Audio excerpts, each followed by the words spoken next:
twatandise exercise eyokuwandiika abo betujja okukozesa okutuyamba nga ba parish supervisors. Disitulikiti ya Wakiso eyisizza enteekateeka mwegenda okuyita okubala abantu amayumba ssaako n'ebintu byabwe ebirala nga yakuwementa ensimbi obumbi bubiri. Bino bituukiddeko mu kiiko lwa bannamawulire olutuuzidde ku kitebe kya disitulikiti eno era ng'akulira abakozi David Naluwaayira ategeezezza mu Wakiso tujja kwetaaga 3,383.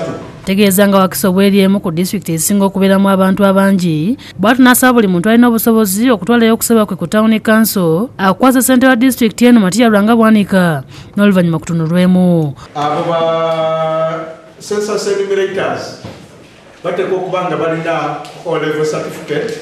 Bwanika asabye bannabyabufuzi baleme kuwabya abantu nti gavumenti eyagala kubabba byabwe n'okubabinika emisolo. Nga bwe kirabika kati Katonda atuyambe ne wabeera exercise eno buli muntu ajjumbire okwewandiisa kuno. Naye okubalibwa kw'abantu kuno kugenda kubeerawo ng'ate waliwo n'okuwandiisa abantu okufuna endagamuntu kye tuyita identity card. Kati abantu bayinza okusoberwa oba okutabulwa kyenva nsaba mmwe bannamawulire mutuyambeko. Abantu bamanye nti ebintu ebibiri bino bikulu nnyo naye byonna byawufu. Era kyenva mulanga ebitongole byawufu ebiddukanya omulimu guno. Wile Kizza yakusakidde eggulire eno ku Lwabukedde TV.